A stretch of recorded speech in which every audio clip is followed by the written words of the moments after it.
Estábamos, como ya lo mencionaba Eric, en este momento en el cual, como ya lo venía advirtiendo Hegel respecto al inicio de la filosofía del derecho, estamos en el momento en el cual el concepto, ya mejor dicho, ya estamos en el concepto y en su realización. Ya estamos en ese momento en el cual tanto la voluntad libre reconoce que requiere de la universalidad precisamente para determinarse, como la universidad reconoce que requiere de la voluntad libre para manifestarse. Precisamente esto se da, esta unicidad se termina dando en el momento en el que entramos a la laicidad. El momento en el cual el individuo en efecto se termina determinando en tanto en cuanto que es manifestación de esta totalidad, ¿no?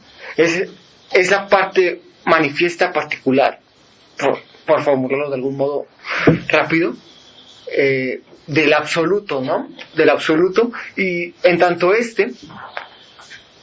precisamente termina por hacer esta mostración de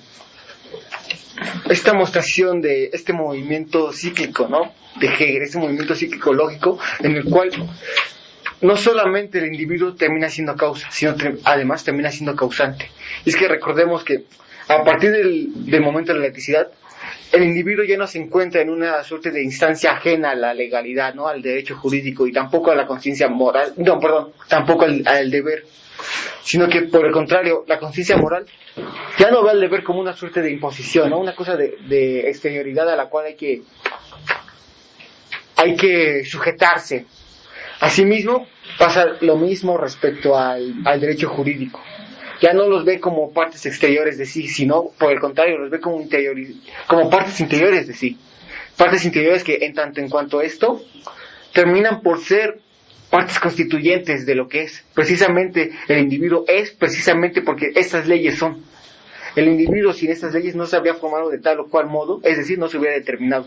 Lo mismo pasa respecto a su libertad. La libertad del individuo surge necesariamente de la existencia de esta universalidad, ¿no? Ahora bien, ya lo mencionaba Eric, la laicidad se terminará formando, o mejor dicho, terminará mostrando la formación del individuo en tres momentos. Mencionábamos que era la familia, el Estado civil, si no me equivoco, la sociedad civil y finalmente el Estado. Y bueno, respecto a la familia podemos decir que es este estado de unicidad, ¿no? Este estado de unicidad pero inmediata. Unicidad que está precisamente unida respecto a una suerte de vínculo afectivo, ¿no? El amor. Y que precisamente en tanto en cuanto mero vínculo afectivo, no puede quedarse ahí. Es necesario que busque, a partir de la diferencia, una constitución, yo diría, más bien racional. ¿Qué más que agregarías, Tomás? Justo, doctor, estamos como lo mencionaban mis compañeros, estamos ya en el tránsito, hemos transitado ya la laicidad, más bien, hemos dado cuenta de la totalidad, de la universalidad que es Sittlichkeit, que es la que, digamos que ahora, justamente debe demostrar cómo los modos son su forma, ¿no? Usted nos decía que el contenido lo da la Sittlichkeit y los modos, o sea, los ciudadanos nosotros, tomamos, digamos, forma, ¿no? La forma de la totalidad. Esto es interesante porque justamente veíamos la clase anterior que el proceso de humanización, el cual es muy interesante, comienza justamente en el primer en sí que existe en la filosofía del derecho, que es la familia, ¿no? Este primer en sí es en donde el sujeto justamente se determina, se humaniza, ¿no?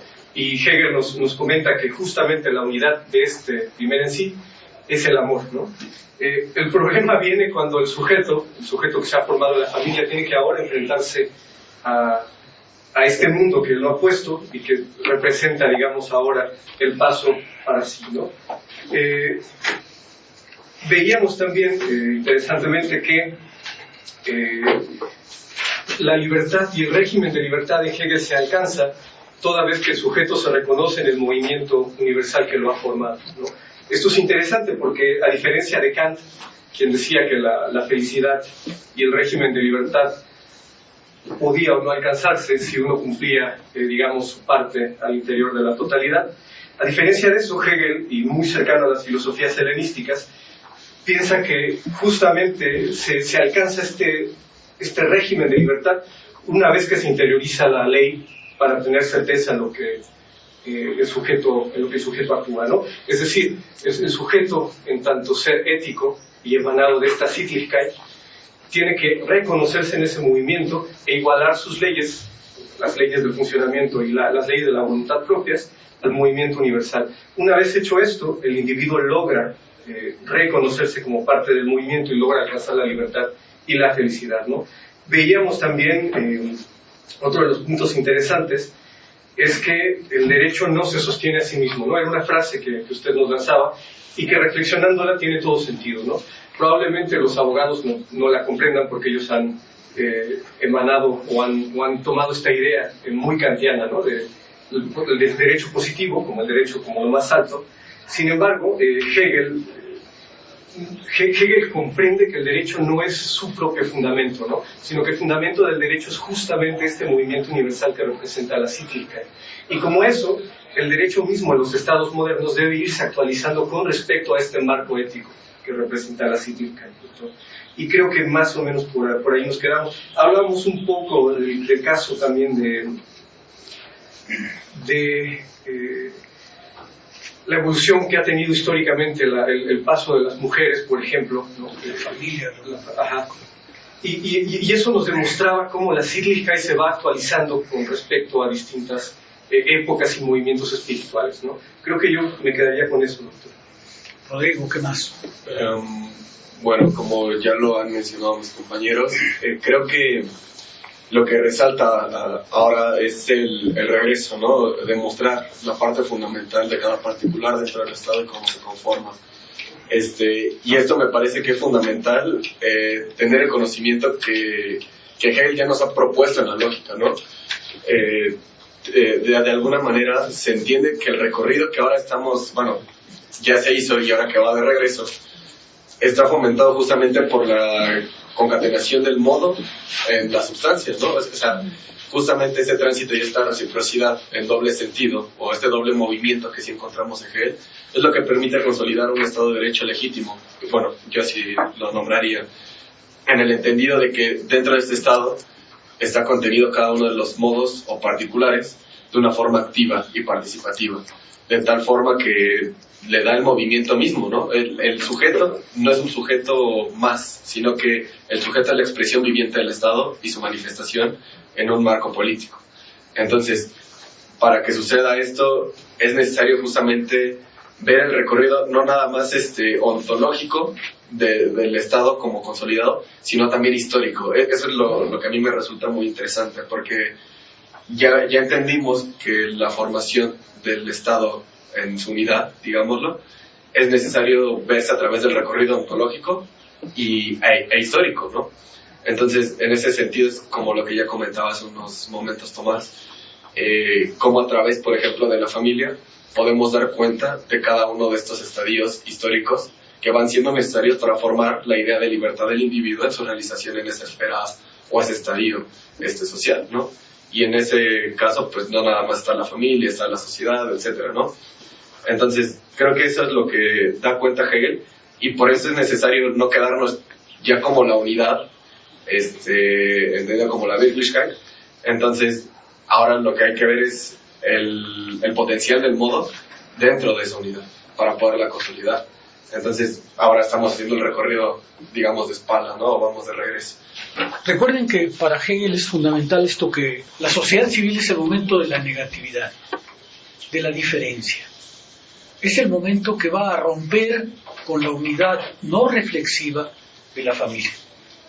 El miembro de la familia es miembro de un horizonte ético, de un horizonte de la eticidad, porque recuerda y sabe que va gradualmente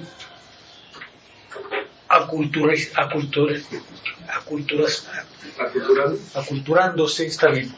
Es que la aculturación es el término que yo conocía. Bueno, es la manera en que el sujeto va entrando gradualmente en el reino ético, pero a través de una unidad no reflexiva, que es la familia, porque está vinculada a través de los lazos de sangre y del amor, ¿es verdad?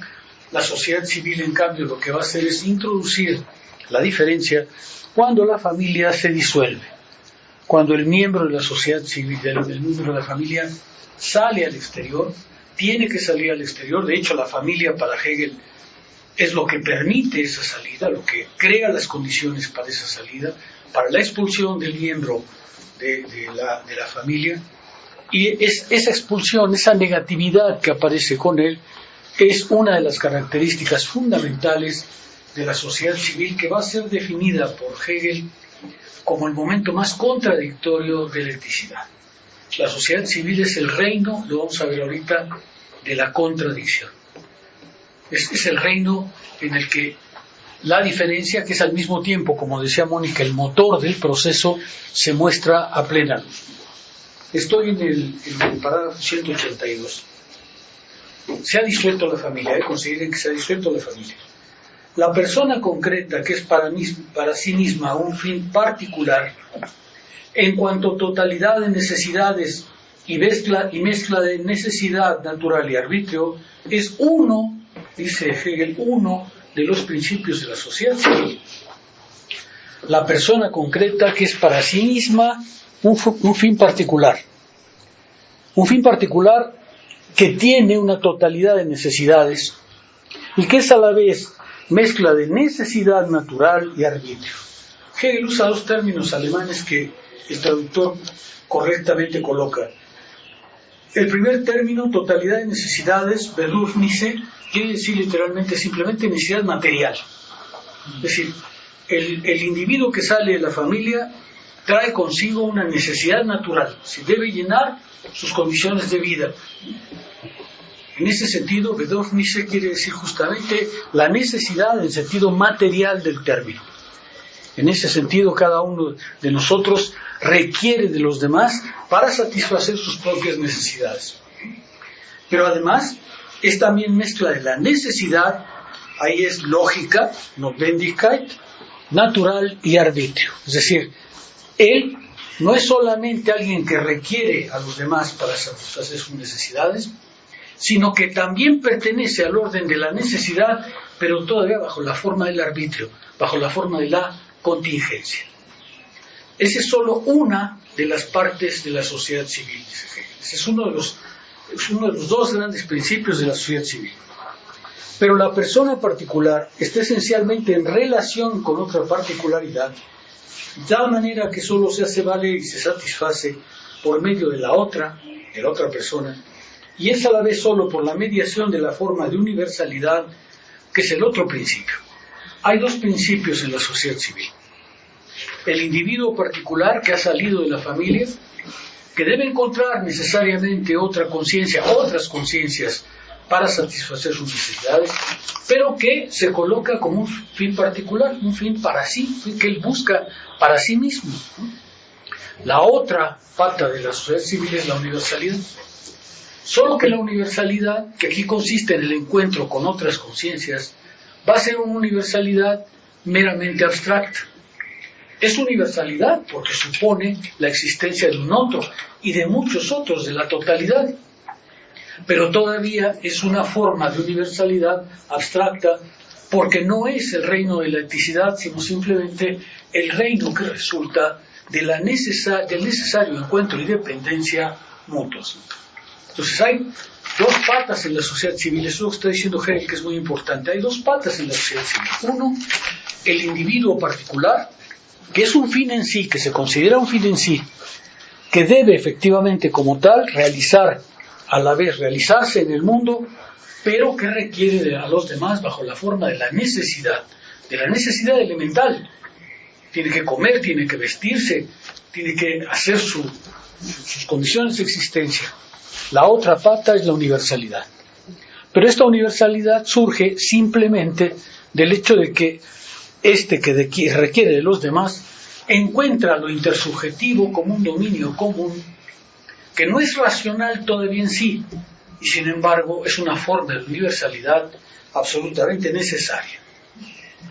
Aquí ya se ve, creo yo, lo que va a ser la contradicción de la sociedad civil. Necesitamos de los demás. La sociedad civil es el reino en que se satisfacen las necesidades. Pero esa satisfacción de necesidades que nos hace entrar en relación con otro, forma, lo queramos o no, una particular, un modo particular de la universalidad. Universalidad, sin embargo, que aparece todavía como arbitraria y contingente. Hegel va a decirnos, la sociedad civil es el reino universal de la necesidad. Déjenme detenerme aquí porque esto es muy importante. Esto va a teñir por completo la sociedad civil hegeliana. Hegel lee la economía política clásica y se ha dicho mucho, y es verdad, que es el primer filósofo que introduce la economía política en la filosofía. Nadie antes que él había tomado la economía política, sobre todo en las versiones de Adam Smith. Aparentemente Hegel leyó a Ricardo, no es del todo seguro. La obra de Ricardo es de 1821, Hegel muere 10 años después.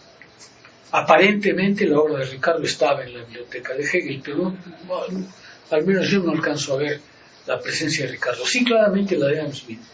Es decir, Hegel es el primer filósofo que mete la economía política en la filosofía. Pero lo va a hacer, y eso es algo que creo que es muy importante subrayarles, lo va a hacer de un modo particular. La sociedad civil para él no se basa en el valor, se basa en la necesidad. Lo acaba de decir. El vínculo que une a los miembros de la sociedad civil, según Hegel, es la necesidad a la vez material, pero también bajo la forma de la universalidad. Ahora, esto es muy importante porque, aunque Hegel llega a mencionar el valor, por ejemplo, su concepción de la sociedad civil no se aproxima a la de Marx. Incluso está bastante lejana, porque justamente lo que Hegel va a hacer es decirnos la manera en que la necesidad que nos une a cada uno se resuelve es lo que caracteriza a la sociedad civil. Y el trabajo, por ejemplo, Hegel menciona largamente el trabajo, pero no menciona el trabajo en su condición de creador de valor, menciona el trabajo en su condición de satisfactor de necesidades. Y eso le otorga a la sociedad civil hegeliana un aspecto pues más bien arcaico, ¿no es cierto? Hegel ya ve el capitalismo naciente, pero no tiene todas las armas para pensarlo como un modo de producción, sobre todo económico. Acaba de decirnos, la sociedad civil está compuesta de dos cosas. El individuo particular, que es un fin en sí, que lleva consigo la necesidad, pero que encuentra al otro bajo la forma de una necesidad todavía abstracta, arbitraria. Depende de los demás para vivir, pero sigue siendo él una diferencia respecto al otro.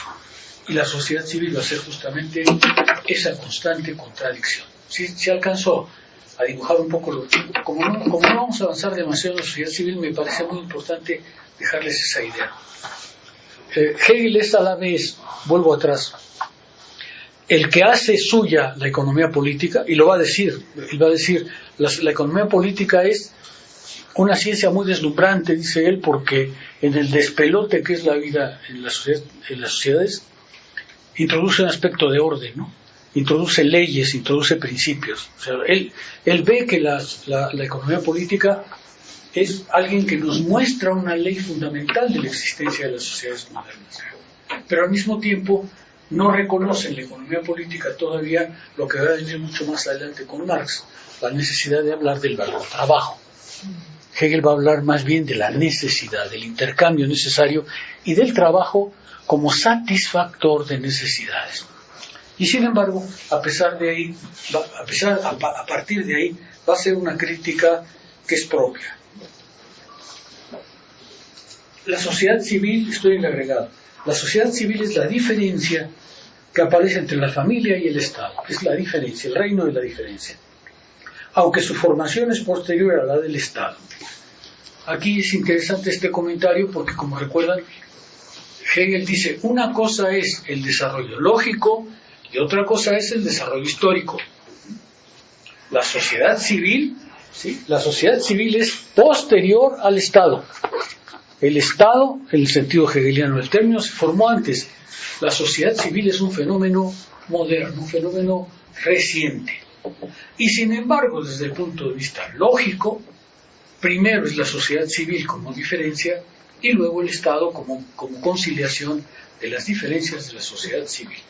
Ahí se ve otra vez la idea hegeliana de que una cosa es el desarrollo histórico y otra completamente distinta, la demostración lógica. En efecto, por ser la diferencia supone al Estado que ella necesita tener ante sí como algo independiente para existir. La concepción de la sociedad civil pertenece, por otra parte, al mundo moderno, que es el primero que hace justicia a todas las determinaciones de la idea. Es el primero que hace justicia a todas las determinaciones de la idea porque ha introducido justamente la diferencia. Es el primero que va a desarrollar, dice él, todos los modos que la idea tiene para expresarse.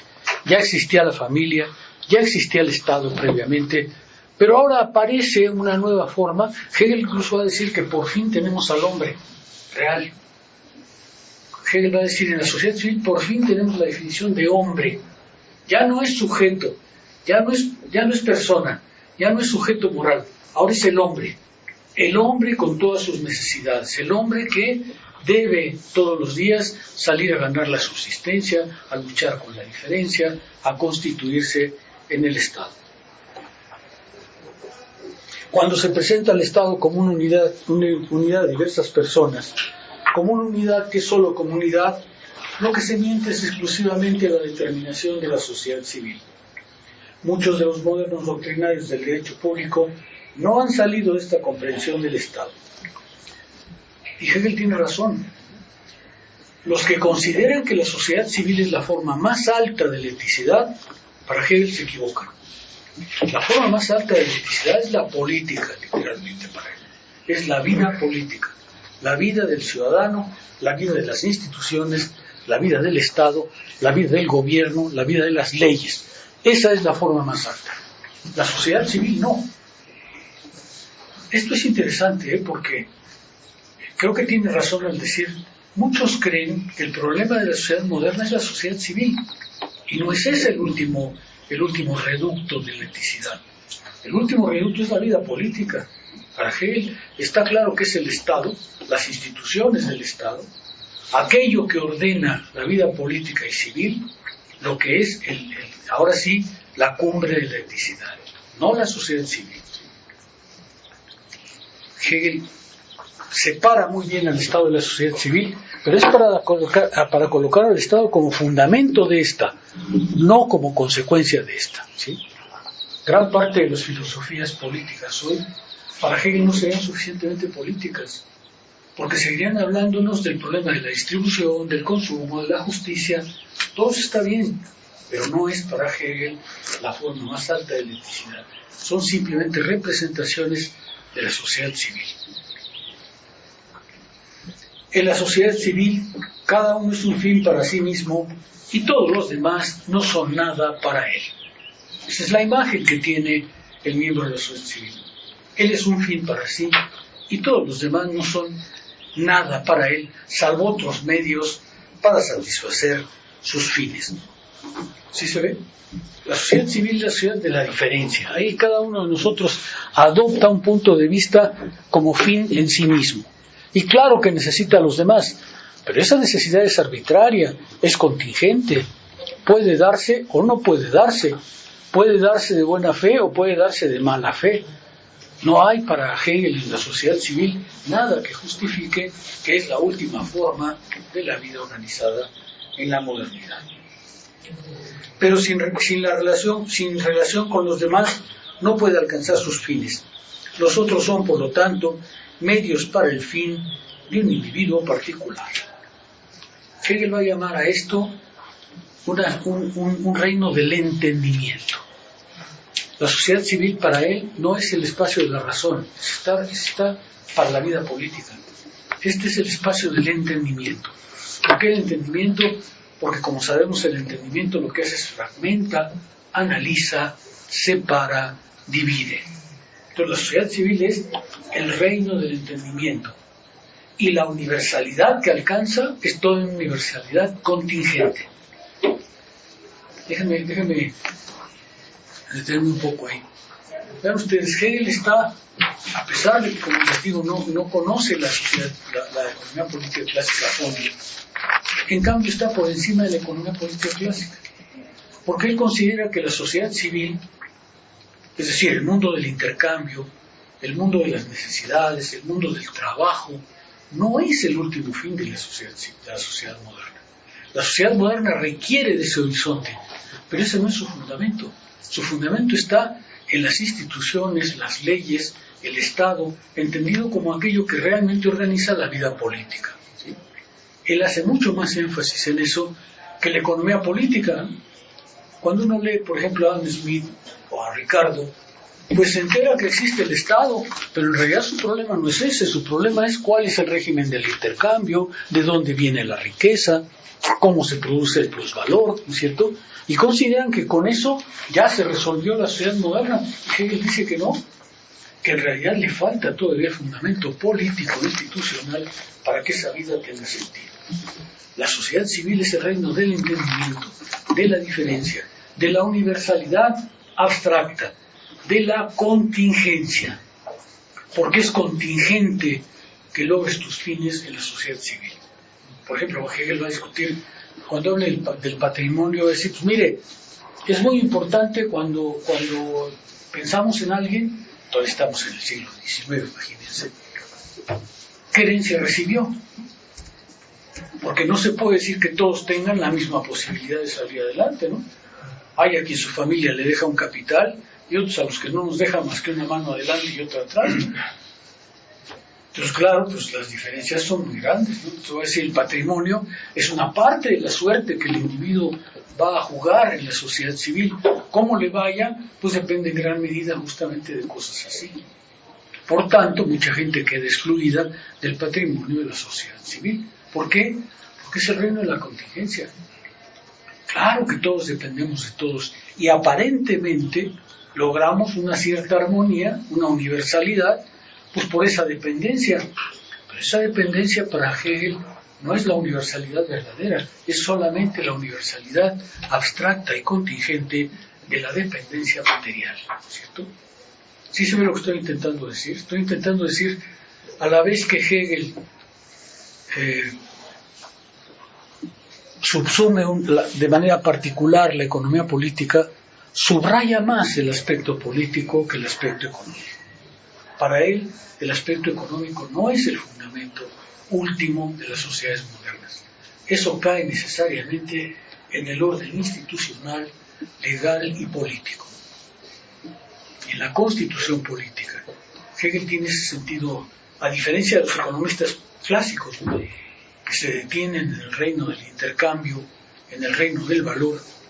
Hegel considera que ese no es el último reino, que el último reino es el orden político que tiene que darle a cada uno su derecho a la libertad. Pero el fin particular, el fin de cada uno, se da en la relación con otros, la forma de la universalidad y se satisface al satisfacer al mismo tiempo el bienestar de los demás. Puesto que la particularidad está ligada a la condición de la universalidad, la totalidad es el terreno de la mediación. La mediación es la totalidad. Hegel va a decir, claro, cada individuo necesita a todos los demás para satisfacer sus necesidades. Tiene que entrar en el régimen de la producción y el intercambio. Pero lo hace no en tanto que trabajador, sino en tanto que va a satisfacer sus necesidades y con su trabajo va a satisfacer las necesidades de los demás. Hegel no va a hablar tanto del valor como lo va a hacer Marx. Marx va a colocar el valor como el concepto central para la organización de las sociedades modernas. Hegel coloca la necesidad. Y si habla del trabajo como satisfactor de necesidades. En ella se libera toda individualidad, toda diferencia de aptitud y toda contingencia de nacimiento y de suerte. En ella desembocan todas las pasiones que son gobernadas por la razón que ahí aparece. La particularidad limitada por la universalidad es la única medida por la que cada particularidad promueve su bienestar. La sociedad civil es el reino de la diferencia. Cada uno es un fin para sí mismo. Encuentra a los demás, pero los encuentra de manera contingente. Forma un horizonte universal, porque la dependencia es generalizada, pero esa universalidad es todavía contingente, es accidental, es una universalidad arbitraria, y por tanto, pues la suerte decidirá cómo te va, ¿no es cierto? Igual satisfaces tus necesidades que no satisfaces tus necesidades, igual te marcha bien en la vida que no. Entonces Hegel dice, esa contradicción latente en la sociedad civil tiene que ser corregida, porque lo que sí que hace es excluir a muchos de la satisfacción y de la libertad. Dice 118, en su realización el fin egoísta, condicionado de este modo, funda un sistema de dependencia multilateral. Y abajo dice lo que creo es más importante. Se puede considerar este sistema, en primer lugar, como estado exterior, como el estado de la necesidad y del entendimiento. Cierto, es eticidad, pero es todavía bajo la forma de la necesidad y del entendimiento, es decir, bajo la forma de la escisión no reflexiva, de la escisión no conciliada. ¿Es universalidad? Sí, pero es una universalidad todavía contingente. Ahí reina el azar y la contingencia. Ahí te va como te va. ¿Es el Estado? Sí, sí es el Estado, pero bajo la forma de la separación, bajo la forma del accidente, del azar y del encuentro. La idea en esta decisión, ya sabemos que estamos en la idea, ¿no? Ya estamos en el concepto y su realización, pero bajo la forma negativa. La idea en esta decisión confiere a los momentos una existencia propia, a la particularidad el derecho de desarrollarse en todos los aspectos, y a la universalidad el derecho de mostrarse como fundamento y la forma necesaria de la particularidad. Otra vez los dos polos, ¿no? Está la particularidad por una parte y la universalidad abstracta, accidental, contingente, que es el reino de las necesidades. El reino en el que cada uno tiene necesidades, un fin para sí mismo, pero no quiere a los demás para poder satisfacerse. Y sin embargo esa satisfacción es enteramente accidental. En el sistema de ese sistema de electricidad que se ha perdido en sus extremos. Es electricidad, pero perdida en sus extremos, puesta en sus extremos, en la particularidad y en la universalidad abstracta. Es electricidad, pero que se ha perdido en sus extremos, lo cual constituye el momento abstracto de la realidad de la idea. Estamos en la idea que se hace realidad, pero en este momento es su forma abstracta. ¿Por qué? Porque es universalidad, pero todavía bajo la forma de la separación, de la escisión, del dominio de la particularidad. Por eso es momento abstracto, aunque es la realidad de la idea, que en esta apariencia exterior solo es totalidad relativa y necesidad interior. Totalidad relativa y necesidad en el sentido más elemental del término. Cada uno de nosotros depende de los demás, va a trabajar porque es a la vez la manera de satisfacer sus necesidades y de satisfacer las necesidades de los demás. De hecho, como veremos más adelante, Hegel ve aquí ya claramente el problema del trabajo. Como no vamos a llegar a ese capítulo, me detengo un poco para explicarles. Hegel dice que a medida que se va haciendo más complejo el sistema de necesidades, el trabajo se va haciendo también cada vez más particular. Yo les comentaba en un curso anterior, imagínense que Hegel va a decir que ya vivimos un lujo exagerado en el 1830. ¿Qué pensaría ahorita? Hegel le parece que ya para 1830 la sociedad está en el extremo de la opulencia, del lujo y del exceso. ¿Qué ha provocado, dice él? Una profunda división del trabajo, porque a medida que las necesidades se hacen más complejas, el trabajo para satisfacerlas también se hace más complejo, también se diversifica. Entonces Hegel dice, es muy curioso porque hay una parte en la que literalmente cita a Diógenes de Sinope, ¿no? Es curioso, Hegel adopta la idea de Diógenes de Sinope. Hemos llegado a un momento de extremo lujo, hemos llegado a un momento en que la necesidad es más imaginaria que real. Estamos hablando de 1830, ¿no? Nos viera ahorita. No. No, ni qué pensar, ¿no? Ya le parecía que en 1830 el lujo estaba desbordado, y por eso cita así. ¿Se acuerdan que Diógenes de Sinope, justamente la crítica fundamental que hace al momento helenístico es: se ha abusado de la cultura? Imagínense, Diógenes de Sinope también se ha destruido, ¿no? Claro, es que, a ver, cada vez que yo pienso en eso, a mí me gustaría ver cómo se vivía realmente en Grecia, ¿no? En la Grecia. Para que Diógenes de Sinope diría: vivimos en una opulencia exagerada, vivimos en una satisfacción exagerada del lujo y el derroche, ¿no? Sería interesante, ¿no? Igual los romanos usaban más de una vez al día y hacía mucho lujo. Ya comían más de una vez al día, como dices, y bueno, no los tacos que tú sueles comer. No los de la enfermedad japonesa. En fin, Hegel tiene esa crítica, ¿no? Como estamos en el reino de la necesidad, dice Hegel, el reino de la necesidad se ha diferenciado extraordinariamente. Entonces vivimos un momento de lujo y de vida superflua. Es muy curioso oír hablar a Hegel así. Por eso les decía que la idea de Hegel de la sociedad civil no es la idea de la economía política. Hegel dice que la sociedad civil actual es el reino del lujo y del dispendio, y que hemos exagerado en eso. ¿Qué consecuencias ha tenido? Dice Hegel, que para satisfacer las necesidades cada vez más opulentas, el trabajo ha tenido que diversificarse. Y como se ha tenido que diversificar, se ha hecho también cada vez más abstracto, ¿no es cierto?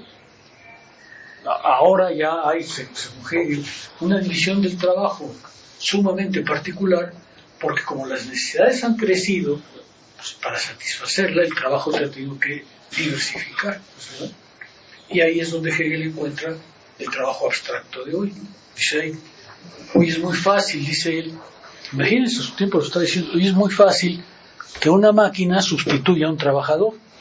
¿Por qué? Porque el trabajo se ha vuelto de tal manera abstracto que ahora ya no se requiere el viejo artesano medieval. Lo que se requiere es un simple trabajador que haga girar una manivela, ¿no? Él está viendo ya la industrialización, pero no la... Acuérdense que Marx atribuye esto a la búsqueda del plusvalor. Si Marx asocia la división del trabajo, sobre todo la división técnica del trabajo, a la búsqueda del plusvalor. Hegel no. Hegel asocia la división del trabajo, sobre todo la división técnica del trabajo, a la diversificación de las necesidades. Y eso hace que la sociedad civil que él presenta pues, tenga ese aspecto arcaico, ¿no? Por debajo de lo que, por ejemplo, Smith diría o Ricardo diría, ¿no? A pesar de que conoce la economía política, la ve de otra manera. Y aquí se explica ya muy bien, ¿no? Está diciéndonos, la sociedad civil está compuesta de dos grandes polos. El particular, que se cree un fin en sí, pero que también requiere satisfacer sus necesidades. Ya no hay manera de que nadie satisfaga directamente sus necesidades, pero al mismo tiempo encuentra a los demás para satisfacerlas, para cumplir ese régimen que necesitan los demás, y por tanto lo que resulta de eso es una universalidad, la sociedad comercial, la sociedad del trabajo, pero que es abstracta porque todavía está sujeta a la diferencia. Es una universalidad no reconciliada. Agregado: lo ético está aquí perdido en sus extremos y la unidad de la familia se ha dispersado en una multiplicidad. La realidad, en este caso exterioridad, disolución del concepto, independencia de los momentos existentes que se han vuelto libres. Esto sí es interesante, ¿no? Porque Hegel, la diferencia de la sociedad, de la economía política, no ve la sociedad civil como el último fin de la sociedad. Es solo un momento, el momento de la diferencia, el momento de la separación, el momento del entendimiento. No es el fundamento de la vida social. Es simplemente el momento de la diferencia. Ese estado, sí, pero ese estado que depende todavía de la particularidad y de una universalidad no realizada. ¿Sí se ve?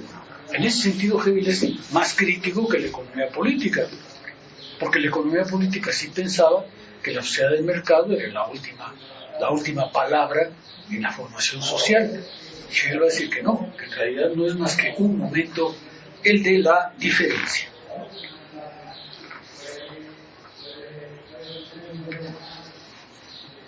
Cada uno tiene al otro, dice él, como condición. Así, la mayoría considera el pago de impuestos, por ejemplo, como una lesión de su particularidad, como algo hostil que afecta a su fin. Como cada uno es un particular, como cada uno tiene un fin en sí, pues obviamente ve la universalidad como una lata, ¿no? Como una friega. El ejemplo que pone es el impuesto, ¿no? ¿A quién le gusta de ustedes pagar impuestos?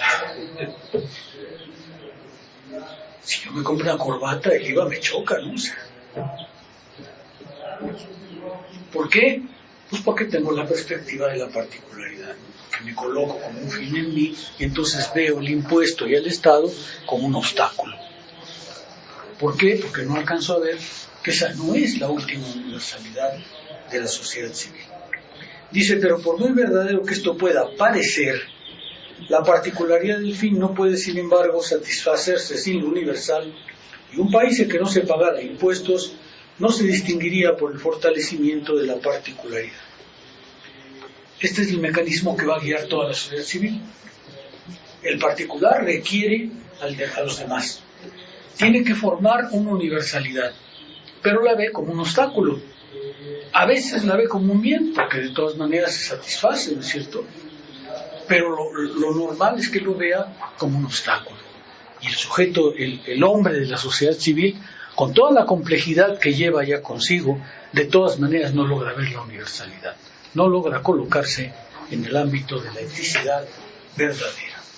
Si se alcanza a ver, en ese sentido Hegel está por delante de la economía política clásica, porque está diciendo la sociedad de consumo, la sociedad de producción, no es la última palabra de las sociedades modernas, es solamente un momento, y el momento del entendimiento.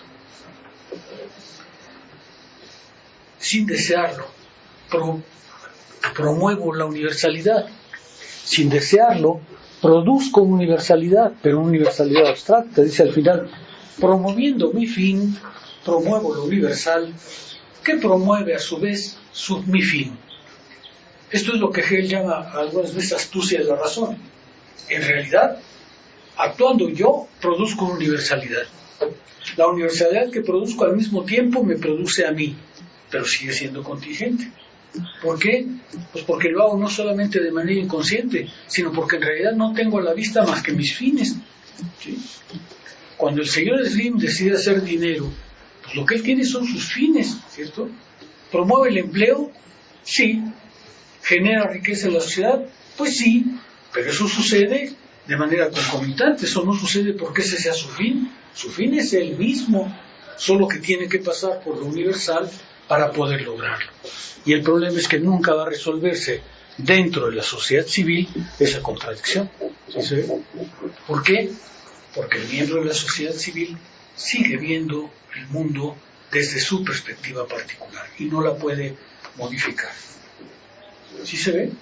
Es una universalidad, pero accidental, por eso la llama contingente, ¿no es cierto? ¿El señor Slim promueve el empleo? Pues sí. Claro, lo que promueve es la explotación. Bueno, pues a fin de cuentas es empleo, ¿no? No lo hace por el bien de los demás, no está pensando en el bien de los demás. Él está pensando en su fin particular, pero tiene que pasar por lo universal, porque no puede hacerlo sino a condición de pasar por esa universalidad. Por una parte, la particularidad por sí, en cuanto a satisfacción, en todas las direcciones de sus necesidades, de arbitrio contingente y de gusto subjetivo, se destruye a sí misma en un gozo y destruye su concepto sustancial. Aquí ya Hegel anuncia lo que yo les decía hace rato, la idea de que en realidad esta particularidad, dice él, busca satisfacer sus necesidades en todas direcciones, está dominada por el arbitrio contingente y el gusto subjetivo, y se destruye a sí misma en un goce y destruye su concepto sustancial. ¿Qué busca el miembro de la sociedad civil? Su goce. ¿Qué busca el miembro de la sociedad civil? Satisfacer sus necesidades cada vez más complejas y cada vez más imaginarias. Imagínense otra vez, Estamos en 1830, ¿no? Supongamos que se quiera comprar un coche en 1830, pues ¿cómo qué variedad habrá? Sí no hay carrozas, carruajes, seguramente, pero pues de ahí no pasa, ¿no? ¿Qué dirían hoy? ¿Qué diría Hegel si viera hoy los autos, ¿no? Claro, aquí el problema de la sociedad civil es que cada chango en su mecate, ¿no? Y por tanto, pues lo domina el gusto, el placer, el goce, su subjetividad, su arbitrariedad, ¿no es cierto? Y Hegel ve eso como el problema de la particularidad aquí, ¿no? Entonces, aquí ya nos dice cómo ve la sociedad civil. Cierto, tenemos que intercambiar. Cierto, tenemos que intercambiar mercancías en términos de valor. Pero para Hegel no es eso lo importante. Lo importante es el gozo y el arbitrio del particular que busca satisfacer sus fines. Por otra parte, en cuanto infinitamente excitada y en continua dependencia de la contingencia y el arbitrio exteriores, al mismo tiempo que limitada por el poder de la universalidad, aquí viene lo importante, la satisfacción de las necesidades, tanto contingentes como necesarias, es contingente.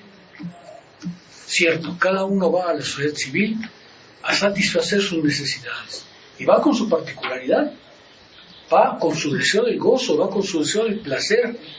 El problema es que eso va a ser contingente. Y así es como define Hegel.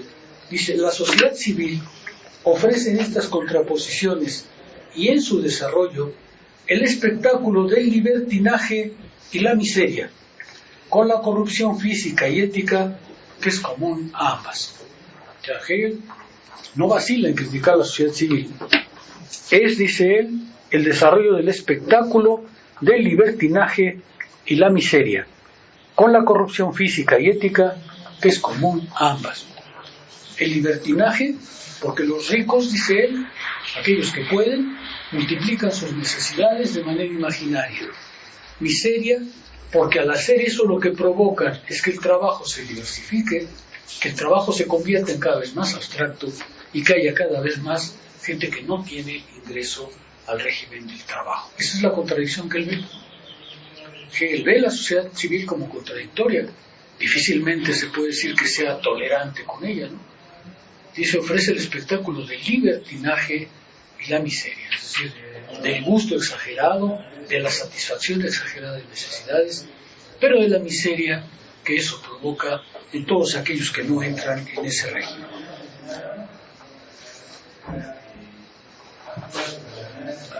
La observación señala justamente que esta particularidad es algo propio de las sociedades contemporáneas. Dice, se refiere a los principios del Estado y dice, esos estados, los estados antiguos, construidos sobre un principio patriarcal y religioso, no podían resistir su escisión ni la infinita reflexión de la conciencia sobre sí. ¿Se acuerdan que Hegel siempre dice, en el mundo griego no existía la subjetividad, no existía todavía esto que es propio de las sociedades modernas? La particularidad del individuo que se quiere a sí mismo, que quiere colocarse como un fin, que exige una realización particular y que por tanto ahora presenta una nueva contradicción que no existía previamente. El Estado tiene que lidiar con esa particularidad. El Estado tiene que dar cuenta a la vez de la universalidad y de la particularidad. Subrayo esto porque me parece que aquí se ve a Hegel como no es un totalitarista, al contrario, él no cree en un Estado global, él no cree en un Estado total. Él cree que el Estado moderno debe ser un Estado que respete la particularidad, porque ese es el principio de las sociedades modernas. No hay manera, dice Hegel, que un Estado hoy sea totalitario, porque perdería el carácter de libertad, de particularidad, de exigencia individual que la sociedad moderna tiene. Esto no existía en la antigüedad. Este es el principio de la modernidad. Y cualquier Estado que no respete esa particularidad, esa libertad individual, esa exigencia de ser fin para sí de cada uno, pues no es un Estado moderno. ¿Se queda claro?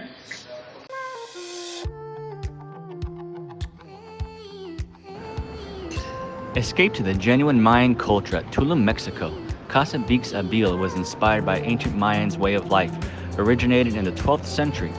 The name Bixabil means, how is your path in life? Those are the words used by Mayans people to say, today in modern culture, hello. The meaning of our place is invite you to reflect your path in life by experiencing the unique Mayan stay. Live in a Bixabil community, feel at home. Our place offers you the opportunity to connect to other people by Mayans experience. Perfect to families and friends for travel. Kids welcome and friends groups until 6 persons by room.